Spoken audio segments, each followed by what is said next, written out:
하겠습니다. 여기는 최적 조세 이론입니다.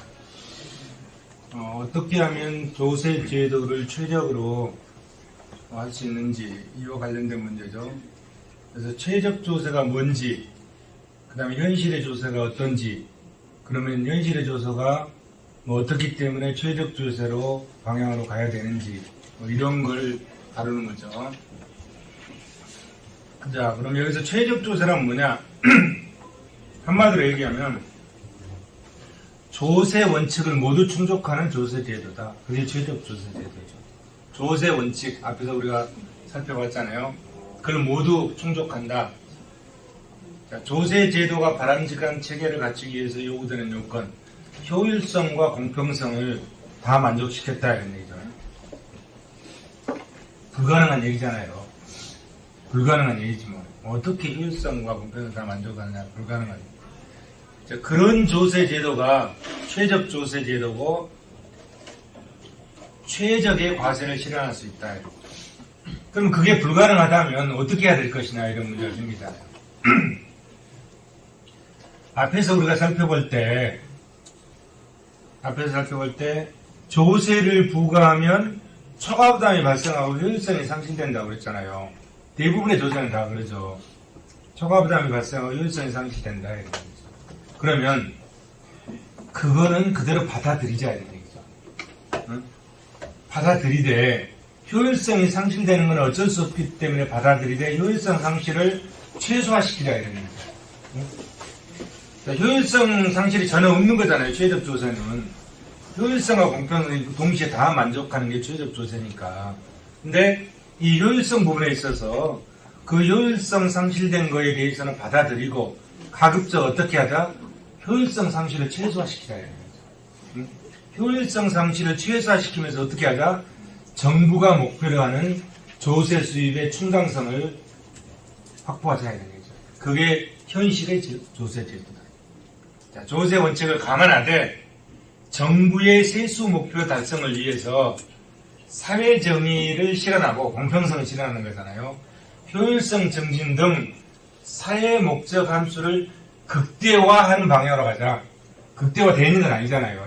가급적 이런 공평성, 이런 효율성을 극대화하는 방향으로 추구하자 이런 얘기지. 그게 차선의 조세 제도, 그럼 현실의 조세 제도다. 네. 대부분의 나라는 다 이렇게 운영하는 거죠. 이렇게 운영하는 거지. 그러나 이것이 우리가 항상 비교의 대상이 있어야 되잖아요. 경제학에서는 예를 들어서 자, 시장이 어떻다. 그럼 지금 시장이 어떠냐, 좋냐, 나쁘냐, 완전하냐, 불완전하냐. 이 비교의 대상은 뭐죠? 완전경제적인 시장이라는 가상의 시장을 만들어 놓고 거기에 비교를 하는 거잖아요.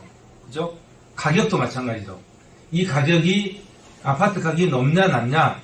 그건 뭐요? 정상 가치가 어느 정도 되는데 그것과 비교해서 이렇다 이런 얘기잖아요. 그죠? 뭐 그것처럼 이 조세제도도 공평성과 효율성을 다 만족하는 조세제도가 최적의 조세제도인데 그렇게 할 수 없으니까 가급적 그 원칙을 지키되 그러면서 정부의 세수 목표를 달성할 수 있게 하자 이런 거죠. 뭐. 그런 측면에서 쭉 전개를 하고 있는 겁니다. 이 논리를. 그래서 먼저 최적 조세가 뭐냐부터 쭉 설명을 하는 거죠. 그래서 최적 조세 제도, 효율성과 공평성 등 조세 원칙을 모두 충족하는 조세 제도가 최적 조세 제도다 이런 얘기고, 최적 조세 제도의 존재 불가능성, 그렇죠? 효율성과 공평성을 동시에 만족하기가 불가능하다 이런 얘기죠. 존재 불가능성. 그러면 현실의 조세 제도는 그 효율성과 공평성을 극대화하면서 정부의 세수 목표를 달성하는 것이 현실의 조세 제도다. 이렇게 이해하시면 될 것 같습니다. 그래서 그러면 자, 최적 조세란 뭐냐? 파레토 효율적 조세가 최적 조세다. 파레토 효율이라는 게 앞에서 뭐라고 그랬습니까?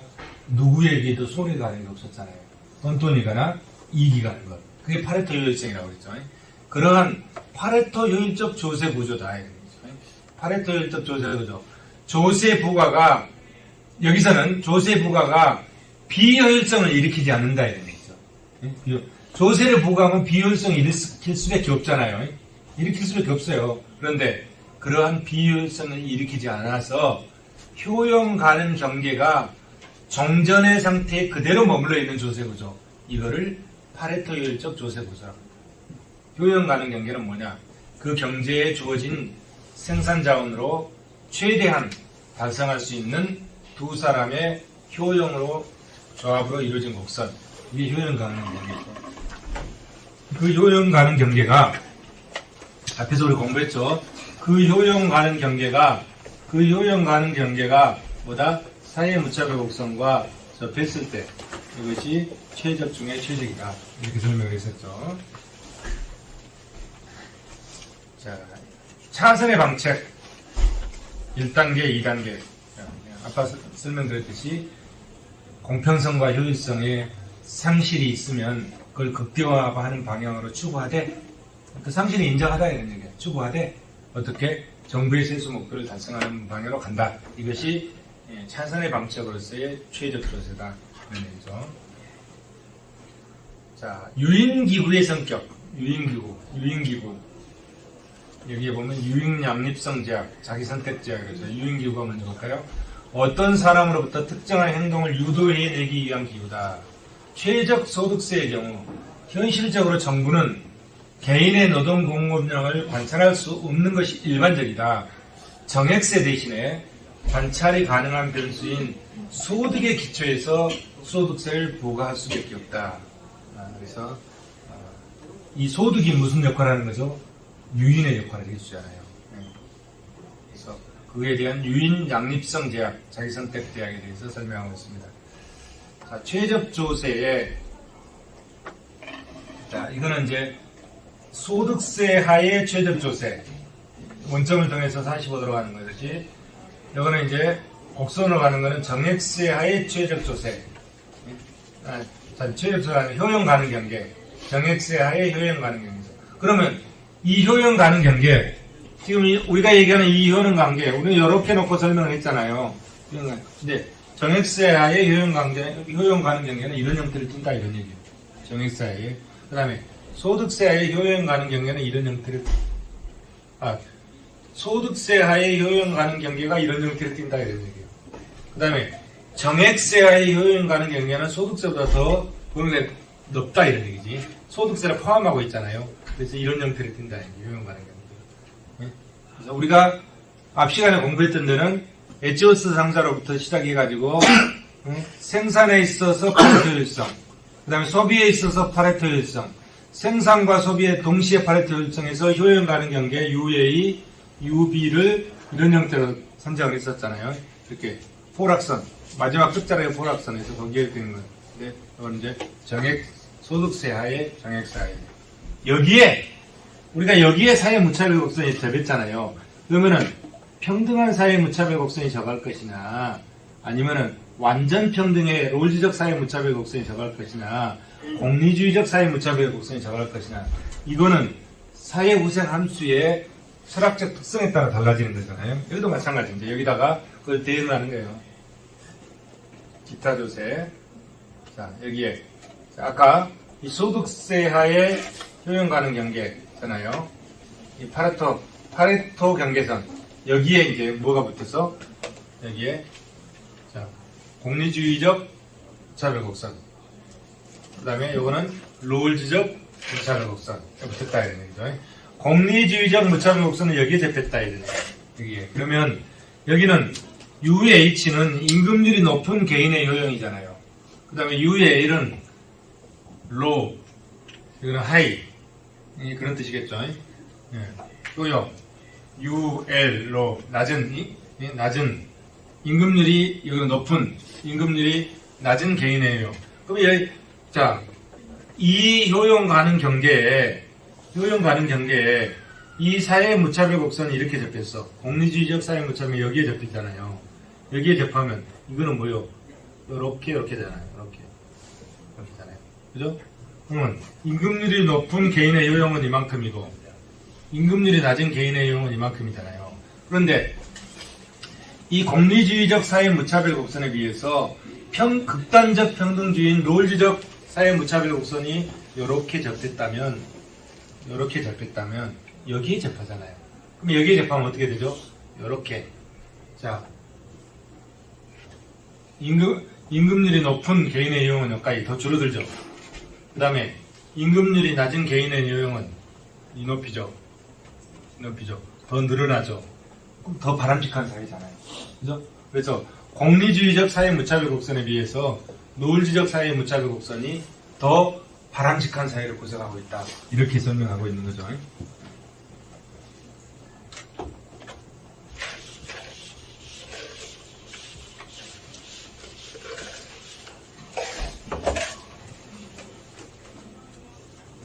그래서 저 롤즈의 이론에 의해서 어떻게 되죠? 사회복지제도가 실현되는 거예요. 사회복지제도. 자, 전통적인 어느, 자, 바람직한 조세, 어떤 조세제도가 바람직하나 이런 얘기잖아요. 바람직한 조세제도. 직접세와 간접세를 한번 비교해서 뭐가 더 바람직한가 보자 이런 얘기죠. 자, 이 그림에서 보면, 자, 아까 쌀과 옷을 생산했잖아요. 쌀을 이만큼 생산했어. 옷을 이만큼 생산했어요. 그러면 세금을 부과하기 전에 예산선이 이렇게 돼 있죠. 세금을 부과하기 전에 예산선이 이렇게 돼 있어요. 여기에 어디에 사회무차별이 접했겠죠. 그 다음에 뭔 세금을 부과했습니까? 쌀에만 물품세를 부과했잖아요. 이 쌀에만 물품세를 부과하니까 이렇게 이동하는 거죠. 쌀에 물품세를 부과하니까 예산선이 이렇게 이동한다. 이렇게 이동했다. 그럼 거기에 무차별 곡선이 이렇게 접했겠지. 이렇게 접했잖아요. 여기죠. 여기 이 점 있잖아요. 이 점. 여기 이렇게. 그럼 물품세는 어디요? 여기서 여기까지가 물품세야. F에서 2-까지. 이게 물품세다. 이게 물품세. 이게 물품세. 이 물품세는 옷의 단위로 측정한 물품세 크기. 응? 여기 수직은 옷이잖아요. 그래서 물품세가 여기서 여기까지는 물품세인데 뭐로 측정해서 옷의 단위로 측정된 물품세다 이런 얘기예요. 옷의 단위로 측정된 물품세다. 물품세가 이거야. 그러면은 자 물품세가 이제 이 물품세를 뭐로 대체했습니까? 이 물품세를 소득세로 대체한다면 이게 뭐라고 하죠? 차별귀차라고 하죠. 이 물품세를 소득세로 대체한다면 어떻게 되느냐? 자 똑같은 크기의 물품세를 소득세로 대체해. 그러면은 당초의 예산선과 이점을 통과하는 예산선을 평행하게 이렇게 그렸다. 그러면 여기에 이 평행에 그린 여기에 나의 무차별 곡선이 더 접했죠. 그 무차별 곡선이 이렇게 접했어요. 이렇게. 여기야. E2야. 그게 E2. 그럼 무차별 곡선이 자 무차별 곡선이 이게 I1이고 물품세의 무차별 곡선이 I1이잖아요. I1이고 그 다음에 소득세의 무차별 곡선이 I2죠. I2요. 그러면 물품세의 무차별 곡선보다 소득세의 무차별 곡선이 더 원점에서 멀죠. 그럼 세금은 똑같아. 세금은 똑같은데 물품세나 소득세 이게 니꼬르 소득세야. 니꼬르 소득세 똑같은데 무차별 곡선이 물품세의 무차별 곡선이 더 안쪽으로 들어가 있다. 그러면 세금은 같은데 무차별 곡선이 더 원점에서 멀어질수록 효용이 더 크잖아요. 이게 똑같은 세금의 물품세와 소득세 똑같은 세금에 뭐가 더 좋다? 무차별 곡선이 소득세 무차별 곡선 원점에서 더 멀다. 그러니까 소득세가 물품세보다 더 바람직하다 이런 얘기죠. 그 소득세는 직접세고 물품세는 뭐죠? 간접세잖아요. 그러니까 직접세가 간접세보다 더 바람직하다. 같은 세금을 내더라도 더 바람직하다. 그 얘기를 이 그림으로 증명해 주는 거죠. 이 직접세와 간접세를 소비자 효용 극대화 모형을 통해서 증명하는 겁니다. 이게 전통적인 논의 방식이에요. 전통적인 논의지. 이 그림에서 보면 명확하잖아요. 바람직하죠. 그런데 이건 뭐죠? 일정한 제약 조건에 의해서 다 하는 거잖아요. 그죠? 쌀과 옷만 있다고 봤고, 제약 조건. 일정한 제약 조건에서 이게 성립된다 이런 얘기예요.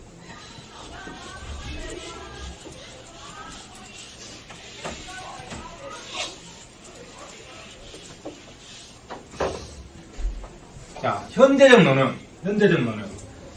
자, 여기서는 이제 에키슨 스티글리츠의 조세와 선별 이론을 통해서 선별인원은 비대칭적 정보의 상황에서 정보를 갖지 않는 측이 과세당국이 정보를 갖지 않잖아요.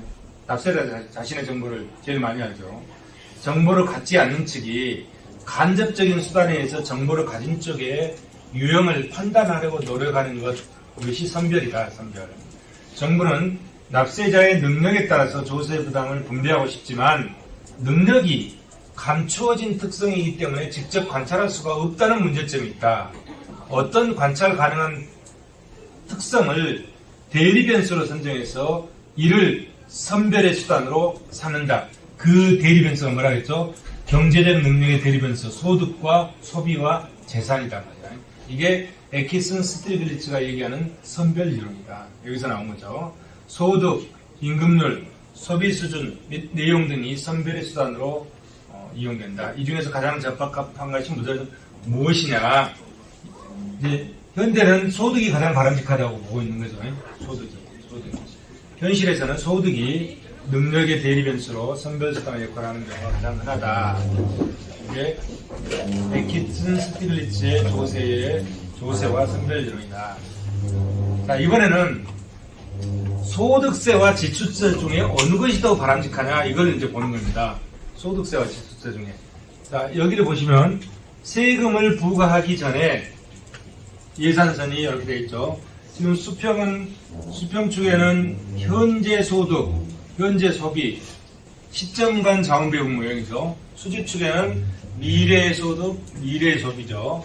시점간 자원배분 모형이죠.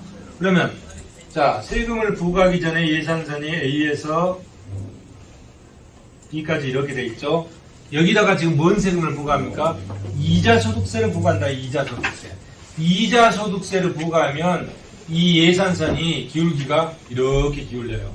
자, 이 기준점을 중심으로 해서 기울기가 반시계 방향으로 이렇게 기울어진다. 이렇게 기울어진다. 이것이 세금 부과 후의 예산선이다.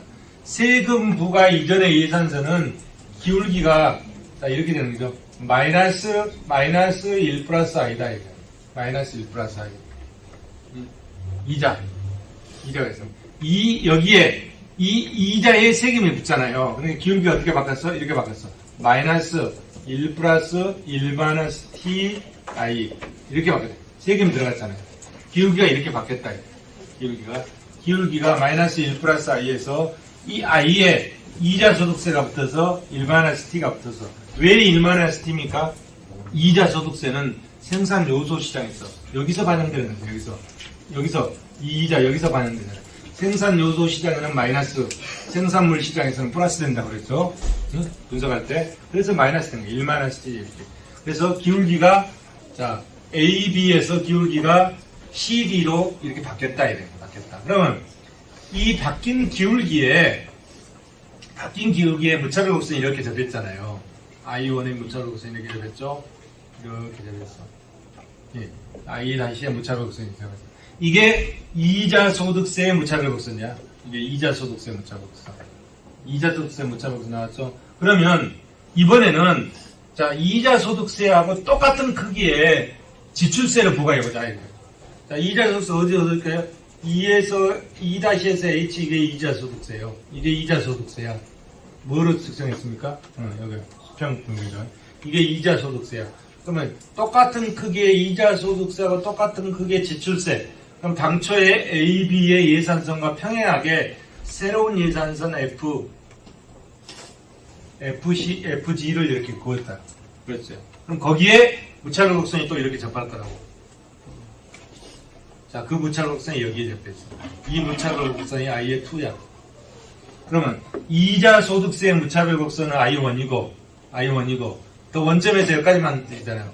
네? 지출세의 무차별 곡선은 원점에 더 멀잖아요. 더 멀죠. 세금의 크기는 똑같은데 이자 소득세와 지출세로서 세금의 크기는 똑같은데 무차별 곡선이 이자 소득세의 무차별 곡선이 더 안쪽에 있고 지출세의 무차별 곡선이 더 밖에 있다. 똑같은 세금의 무차별 곡선이 안쪽에 있는 것이 더 안 좋고 효용이 더 낮다는 거죠. 안 좋다는 게. 그 다음에 원점에서 멀어질수록 효용이 더 커진다. 그래서 딱 직접세에 비해서 직접세에 비해서 직접세, 이자소득세, 직접세는 지출세. 이 제목이 직접세, 간접세라고 해야 되나? 자, 이 이자소득세, 직접세에 비해서 이 지출세와 비교하면은 지출세가 더 낮다. 그러면 이자소득세는 뭐냐? 소득은 여기서 소득이잖아요. 여기 이자소득이죠. 이게 전부 소득으로 나오죠. 이게 소득이죠. 이 소득에 세금이 붙었잖아. 그러니까 이게 이자소득세잖아. 이자소득세. 이게 소득. 이게 소득 Y죠. 그럼 소득 Y를 갖고 가서 어디다 씁니까? Y는 C 플러스에 쓰잖아요. 소비하거나 남으면 저축한다. 이거는. 그럼 C는 C는 Y-S죠. 이때 이 C가 지출세다. 이거예요. C가. 여기에서 기업이 기술을 가하면서 상품을 만들어냈을 때 이 C는 이건 뭐죠? 판매세. 이게 물품세죠. 이때 C는 물품세고 여기서 Y는 C 플러스 S에서 C는 Y-SS 이 C는 뭐다? 지출세다. 이 지출세는 뭐라고 그러죠? 종합소비세라고 해요. 종합소비세. 종합소비세 또는 종합지출세라고 합니다. 이 지출세. 그래서 지금 이거는 지금 우리는 여기 이자소득세하고 이 지출세를 비교하는 거지 이 소비세를 비교하는 게 아니에요. 이 수입과 지출 측면을 비교하는 거. 수입 측면에서 소득, 지출 측면에서 소비, 그게 지출이다. 지출세다. 이걸 비교하는 거지 여기에 물품세를 비교하는 게 아닙니다. 이렇게 해서 이자소득세보다 지출세가 훨씬 이 오차르록스님 원칙을 더 멀다. 그래서 세금은 같은데 효용은 지출세가 훨씬 크다. 그래서 지출세가 더 바람직하다. 이런 결론을 내릴 수 있는 거죠. 어떤 경우에 제한적인 상황에서 이런 제한적인 상황에서 그렇다 이거예요. 근데 지출세가 세계적으로 지출세를 시행하는 나라는 지금 하나도 없잖아요. 이 지출세는 그래서 뭐냐면 직접세예요. 인세고 직접세야.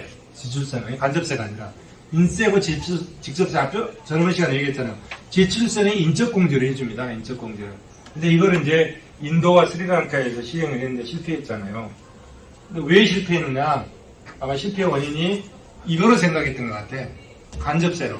이렇게 그냥 만들어 놓으면 돈이 술술 들어가 할 줄 알았는데 그게 아니야.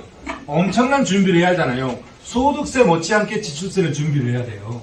인적공제를 해주기 때문에. 그래서 무지한 인력과 시간이 투입돼야 되잖아요. 근데 그런 준비 없이 마치 이것처럼 시행을 해가지고 실패해버린 거죠. 근데 이 지출세는 이론적으로는 더 바람직한 것으로 나타나기 때문에 뭐 20년 만에 한 번씩 지출세의 바람직성이 좀 강조된다. 뭐 이런 내용이 있는 것 같아요. 그래서 이 들어오는 세금의 이게 우리 사회에 이게 소득에서 가져가는 것보다 이거는 이제 좋은 거잖아요. 좋은 거지. 소득을 창출하는 행위고. 이거는 소득을 소비하는 행위잖아요. 소비하는 행위. 뭔 얘기를 하려다 이런 것도 그래요. 기출세하고 이자소득세. 자, 뒤로 쭉 읽어보시면 됩니다. 칼도의 지출세 쭉 나오죠. 읽어보시고. 이번에는 이제 최적 물품세. 금방에 이제 최적 소득세 이론을 본 거죠. 최적 물품세라는 거죠. 물품세를. 최적 물품세. 자, 여가에 과세할 수 있는 경우, 그 다음에 여가에 과세할 수 없는 경우로 나눠서 봅니다. 40분 되면 얘기하세요. 저번에 50분 넘어가가지고, 보니까 너무 눈동자, 제일 무서운 게 눈동자잖아요. 다 쳐다보고 이렇게 보니까 50분 넘어서 가겠으니까 다 쳐다보고 40분 되면 얘기했어요. 45분 되면. 여가에 과세할 수 있는 경우하고 없는 경우를 나눠서 우리가 한번 살펴보도록 하겠습니다. 자, 모형이 하루 24시간 중에 24시간이잖아요. 하루가 24시간이잖아요. 24시간 중에 잠자는 시간 빼고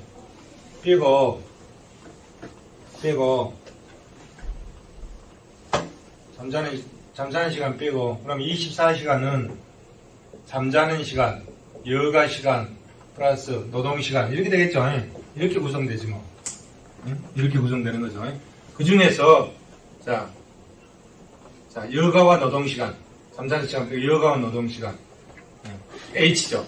합쳐놓은 거. 거기서 노동을 뺀 나머지 여가거든요. 주어진 시간 주어진 시간. 이게 24시간 안에 이 잠자리가 빼있는 거예요. 주어진 시간에서 또 여가, 이게 L이 여가네. 여가를 빼는 건 나머지 노동시간이에요.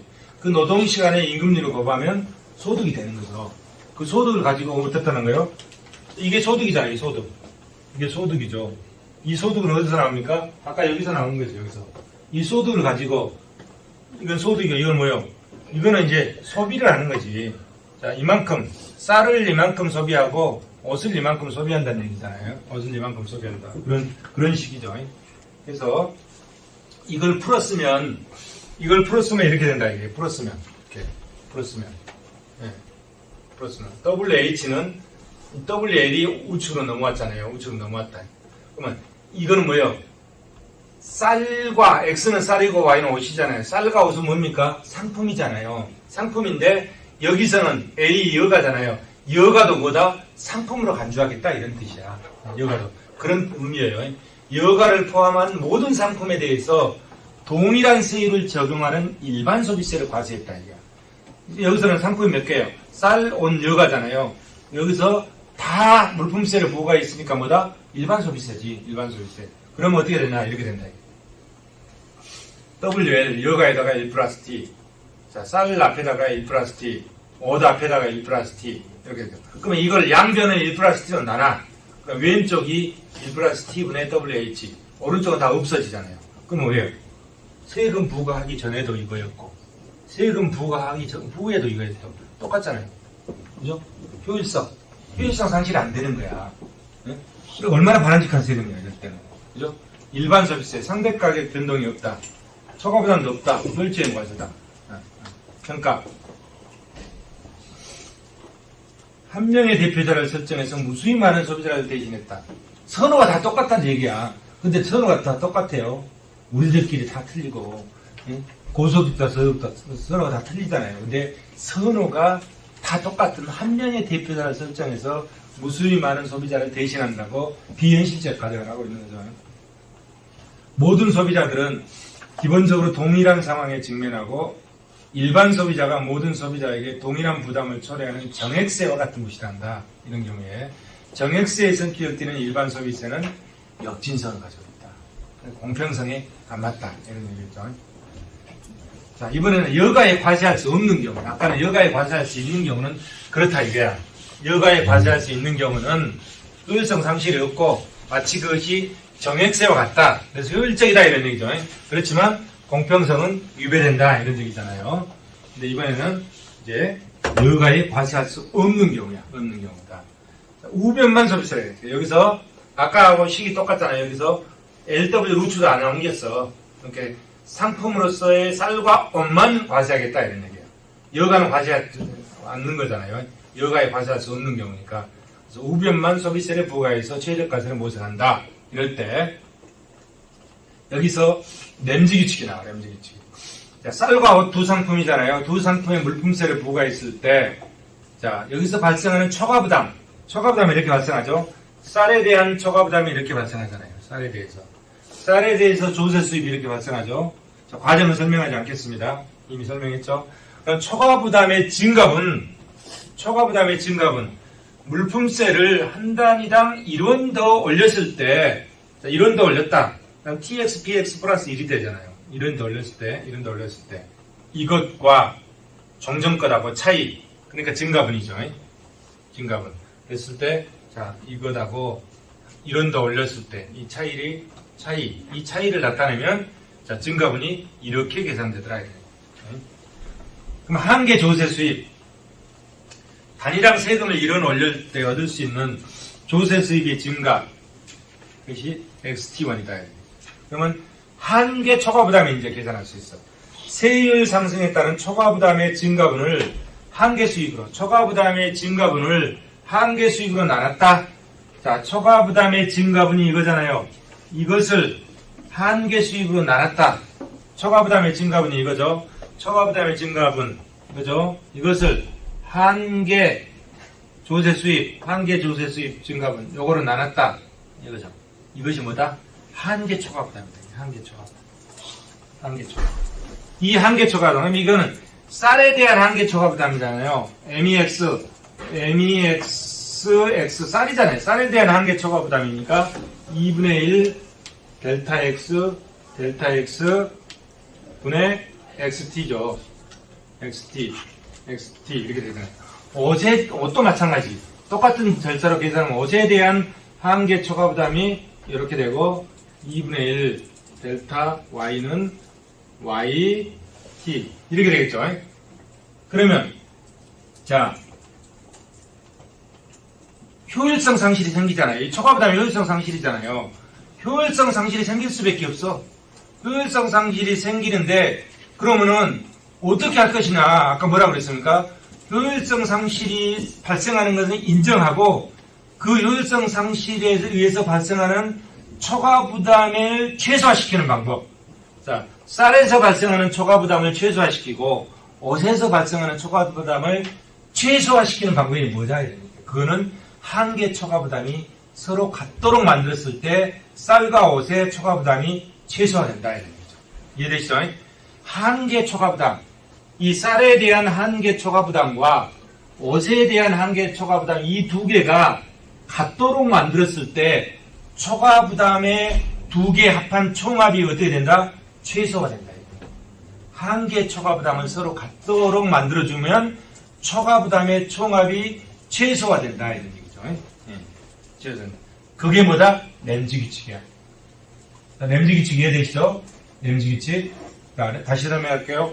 쌀에 대해서 한계 초과 부담과 옷에 대해서 한계 초과 부담이 이 절차에 의해서 계산이 되는데 이 한계 초과 부담에 서로 한계 초과 부담에 일치하도록 한계 초과 부담이 일치하도록 했을 때 쌀에서 발생하는 초과 부담과 옷에서 발생하는 초과 부담의 총합이 극소화된다. 그것이 뭐다? 램지 규칙이다. 램지 규칙. 램지 규칙 이해되시죠? 램지 규칙. 그게 램지 규칙이에요. 램지 규칙이고.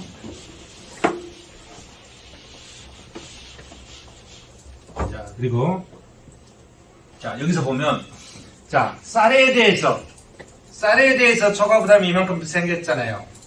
xj. 옷에 대해서 초과 부담이 이만큼 생겼잖아요. 그러면 이 두 개의 합을 극소화시키는 방안이 뭐냐? 그게 램지 규칙이라고 했잖아요. 이 두 개를 극소화시키는 방안. 그게 뭐라고? 쌀과 옷의 한계 초과 부담이 서로 같도록 만들어진 거다. 서로 같도록 만들어진 거다. 자, 그러면 도대체 그럼 그게 뭔 말이냐? 쌀과 옷의 한계 초과 부담이 같도록 만들어준다는 게 무슨 얘기냐 이런 얘기예요. 보면 과세된 각 상품 부분에서 발생하는 일원당 초과 부담이 동일할 때 발생하는데 모든 상품의 수량이 같은 비율로 감소되도록 상이한 개별 소비세를 만들어주면 그 효과가 생긴다. 자, 보세요. 모든 상품의 수요량이 같은 비율로 감소되도록 상품마다 세율을 다 다르게 해준단 말이에요. 상이한 개별 소비세율을 적용하면 한계 초과 부담이 서로 같아진다. 그때 초과 부담의 총합이 극소화된다. 그런 얘기입니다. 그래서 각 상품의 상대적 수요량 감소가 똑같아지도록 세율 구조를 가질 때 실현된다. 세율이 다 틀려집니다. 다 틀려집니다. 이렇게. 이게 램지 규칙이다. 램지 규칙 이해되시죠? 그 다음에 소비가세와 소득 탄력성. 그러면 이거는 자 TX 엡실론 X. TX는 뭐냐면 쌀에 대한 세금이잖아요. 쌀에 대한 세금 곱하기 세율이죠. 세율. 쌀의 세율 곱하기 엡실론 X. 이건 뭐요? 쌀의 수요의 가격 탄력성이야. 응? 엡실론 X. 쌀에 대한 보상 수요의 가격 탄력성. 그 다음에 이거는 옷에 대한 세율. 그다음에 옷에 대한 보상 수요의 가격 탄력성. 그래서 이렇게 곱한 것이 이렇게 곱한 거가 같다. 같다. 이거는 그건 뭐예요? 이거 같다는 거는. 그러면 이걸 식으로 바꿨으면은 ty분의 tx는 엡실론 x분의 엡실론 y 이렇게 되잖아요. 이렇게 되는 거죠. 이거는 그건 뭐예요? tx는 어떻다는 거야? tx는 엡실론 x분의 1이라는 거잖아요. 그 다음에 ty는 뭐예요? 엡실론 y분의 1이라는 거잖아요. 그래서 쌀의 세율은 쌀에 대한 보상수의 가격 탄력성의 역수와 비례하는 거죠. 그죠? 옷의 세율은 옷에 대한 보상수의 가격 탄력성의 역수에 비례하는 거잖아요. 그죠? 역수에 비례하는 거야. 이거. 자, 최적 소비가세는 비례적 체감 법칙을 따를 때 실현되고 각 상품의 수요가 서로 상호 독립적이라고 가정할 때 비례적 체감 법칙은 수요의 가격 탄력성에 역비례하도록 세율을 결정할 때 최적 소비가다. 자, 쌀의 세율은 수요의 가격 탄력성에 쌀 수요에 가서 역비례하도록 세율을 만드는 거잖아요. 또 옷에 대한 세율도 옷에 대한 보상 수요의 가격 탄력성에 역비례하도록 세율을 설계하는 거잖아요. 그랬을 때 뭐다? 최적 소비가세가 이루어진다. 최적 소비. 램지 이론을 가지고 지금 계속 설명하고 있는 겁니다. 자, 이거를 뭐라 한다? 역탄력성 규칙이라 한다. 역탄력성 규칙. 역탄력성 규칙. 역탄력성 규칙. 역탄력성. 네. 세율이 보상수의 가격 탄력성과 역비례하잖아요. 그래서 역탄력성 규칙이라고 합니다. 정비례 TX가 엡실론 X면 이건 정비례하는 거잖아요. 이건 정비례하는 건데 이건 역비례하는 거예요. 그래서 이걸 역탄력성 규칙이라 합니다. 자, 여기서 보면 자, 수평준이 양이죠. 가격이죠. 그럼 수요곡선 공급곡선이 나올 수 있는 거죠. 자, 수요의 가격 탄력성이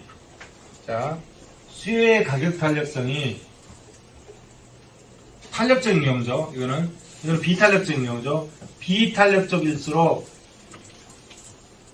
초과부담이 크잖아요. 탄력적인 초과부담이 일반인데 비탄력적인 초과부담이 크죠. 그러면 비탄력적인 크죠. 뭐 하려고 이거 그려놨지? 역탄력성 규칙.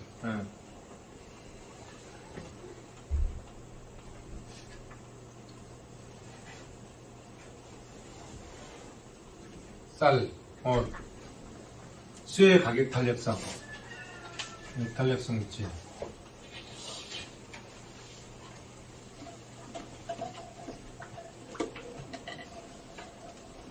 설명을 하려다 이 정도. 이 그림을 탄력성만 가지고 일단 넘어가서 보죠. 자, 아까 앞에서 한 게 이 식 그대로 나왔잖아요. 이 식 그대로 나왔죠? 이 식이 그대로 나왔죠? 그대로 나와서 그러면 자, 여기서 보면 이 설명을 내려고 했는데 깜빡이네. 자, 수요의 탄력성이 높으면 세율이 떨어지는 거잖아요. 이 분모가 줄어들잖아요. 분모가 줄어드니까 세율이 떨어지는 거잖아요. 수요의 탄력성이 높으면 세율이 떨어지죠. 그 다음에 수요의 탄력성이 낮으면, 만약에 수요의 탄력성이 낮으면 이게 낮아지면 이게 높아지는 거잖아요. 이게 윗꼬리니까 높아지는 거죠. 그래서 세율이 높아진다 이게. 그러면 수요의 탄력성이 높으면 세율을 낮추고 수요의 탄력성이 낮으면 세율을 높여주면은 그러면 우리가 일반적으로 사치품은 세율을 낮춰주고 필수품은 세율을 높여주자는 얘기요. 그렇잖아요. 이 역탄력성 규칙에 의하면 사치품은 수요의 탄력성이 높으면 세율을 낮추는 거예요. 수요의 탄력성이 높으면 이 세율은 낮아지는 거잖아요.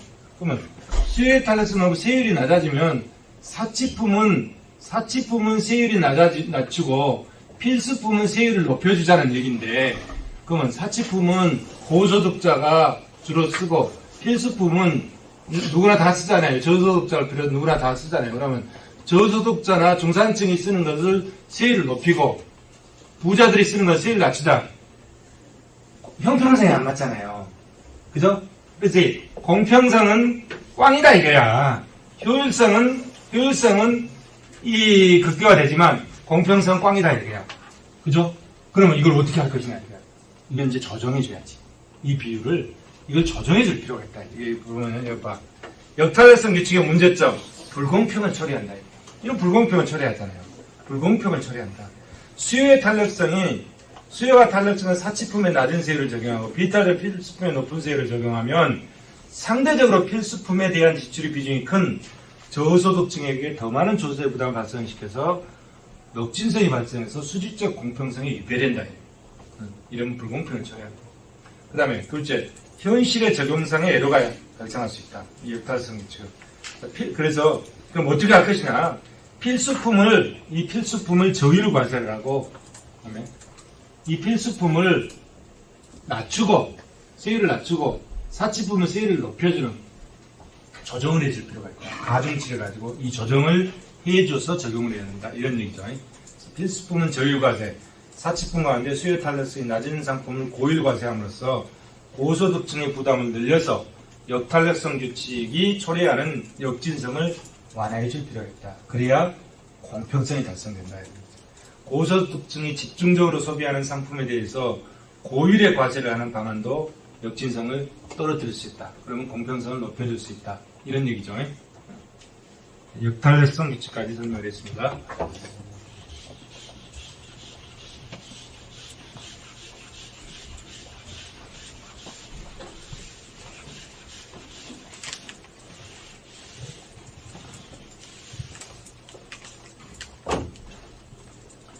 콜렛 헤이그 규칙. 이건 뭐냐면 여가를 제외한 다른 상품만 가지고 물품세를 부과하는 거예요. 여가는 빼놨어. 여가는 과세를 하지 않고 여가를 제외한 다른 상품만 물품세를 부과해. 그런데 이 물품세가 다른 상품의 이 물품세들이 과세하지 않는 여가와 어떤 관계인가에 따라서 세율 규정을 달리 설계하는 방법. 이것이 콜렛 헤이그 규칙이다. 예를 들어서 여가와 보완적인 상품이다. 그러면 높은 세율을 적용하고 여가와 대체적인 상품이다. 그러면 낮은 세율을 적용할 필요가 있다. 이런 얘기죠. 이게 콜렛 헤이그 규칙이다. 여가는 기본적으로 과세하지 않고 근데 과세하는 물품세를 부과하는 그 상품이 여가와 보완관계이냐 대체관계이냐에 따라서 세율 구조를 다르게 설계해주는 방법이 콜렛 헤이그 규칙이다. 이런 얘기죠. 최적 물품세 조달 부담 공간. 램지 규칙은 효율성만 중시하고 있다. 그래서 공평성을 강구하고 있다. 사회우선 함수에 기초한 최적 조세. 가난한 사람의 일용에 더 큰 가중치를 줄 필요가 있다. 아까 역탄력성 규칙. 그죠? 램지 규칙의 분배적인 측면을 가미할 때 고려사항. 첫째, 어느 정도 평등주의적 성향을 전제하냐에 따라서 램지 규칙에 대한 수정의 폭이 차이가 있다. 그죠? 평등주의를 할 것이냐, 공리주의를 할 것이냐, 노을지적 가치 판단을 할 것이냐, 이런 거에 따라 달라진다, 이런 얘기죠. 둘째, 부자와 가난한 사람 사이의 소비 패턴에 얼마나 차이가 있는지도 이 문제와 관련되어 있다. 소득계층 사이의 소비 패턴에 큰 차이가 있다는 가난한 사람이 주로 사용하는 상품, 필수품들이죠. 낮은 세율을 적용하는 것이 상당한 재분배 효과가 있을 것이다. 그렇기 위해서는 램지 규칙을 대폭적으로 수정해 줄 필요가 있다. 이런 얘기죠. 자, 최적 조세 이론, 최적 소득세 이론, 최적 소득세 이론. 누진성을 가지고 한다고 그랬죠. 다 앞에 설명했죠. 그 다음에 스턴의 최적 선형과세 모형이 있어. 스턴의 최적 선형과세 모형. 자, 가처분소도 가지고 얘기하죠. 효용함수는 소득과 여가에 달렸다. 이런 얘기잖아요. U는 F, Y에. 납세자의 가처분소득 Y는 이런 식으로 가처분소득은 이렇게 됩니다. 요거는 소득이고, 요건 세금이잖아요. 앞에 T가 붙였잖아요. 소득 앞에 T를 붙여서 뺐으니까 세금이고, 소득이고, 소득에 세금 빼니까 뭐예요? 가처분소득이잖아요. 가처분소득이다. 여기를 이렇게 설계해서 들어가는 거죠. 그래서 최적 소득세율. 자, 최적 소득세는 노동과 여가 간의 대체 탄력성뿐만이 아니라 사회 후생 함수의 형태에도 영향을 받는다. 자, 그래서 최적 소득세는 0과 1 사이에서 결정해야 되고 소득세 부과의 영향으로 초래되는 노동의 여가의 대체 탄력성이 클수록 소득세를 낮게 책정하고 역탄력성 규칙에 의해서 셋째, 공평성을 추구하기 위해서는 사회 구성원들의 빈부격차를 줄이고자 하는 의지가 클수록 소득세율을 높게 책정하고 그죠? 넷째, 정부의 소득세 세수 목표가 클수록 소득세를 높여가는 거죠. 그래야 세금 많이 들으니까. 다섯째, 사회 구성원들 간의 소득 창출 능력의 격차가 클수록 소득세를 높여 책정한다. 즉, 노동의 효율 단위의 차이가 클수록 사회 구성원들 간의 빈부격차가 심화되므로 이를 실행하기 위해서 소득 수준이 높은 사람에게 중과할 수 있도록 소득세율을 높게 책정한다. 소득세, 최적 소득세율. 자, 최적 소득세에서 선형누진세. 선형누진세는 이거죠. 이게 선형누진세, 이게. 자, 선형누진세 T는 마이너스 S 플러스 TY잖아요. 그러면 이게 여기잖아요. 마이너스 S. 그러면, 자, 이것이 제로면 S는 TY고 T는 Y분의 S잖아요. T는 여기죠. T는. 자, T는 Y분의 S 여기죠. 그래서 이 밑에는 세금을 부과하고 이 위에는 세금을 부과하고 이 밑에는 뭐다? 세금을 논아주는 거죠. 부의소득세제 지원을 해주는 거야. 정부에서 지원해 주는 거예요. 이거는 정부에 지원해 주는 거예요. 지원해 주는 거예요. 만약에 이 기초가액이 없다. 그럼 어떻게? 기초가액이 없으면 T는 뭐요? T는 TY가 되잖아요. TY가 되죠. T는 TY가 되죠. 그래서 스몰 T는 Y분의 T가 되는 거죠. 여기서부터 출발은 이거지. 이걸 얘기하는 거죠. 이게 없으면 이게 마이너스 S가 제로이면 이게 여기까지 오면 원점을 출발한다. 원점을 출발하는 거죠. 비례세가 된다. 비례세. 여기는 여기서 출발하니까 뭐죠? 선형소득세다. 누진소득세. 선형소득세다. 그런 얘기죠. 자, 그 다음에 교수님, 네. 40분 지났습니다. 40분 지났어요? 자, 오늘 여기까지 하죠.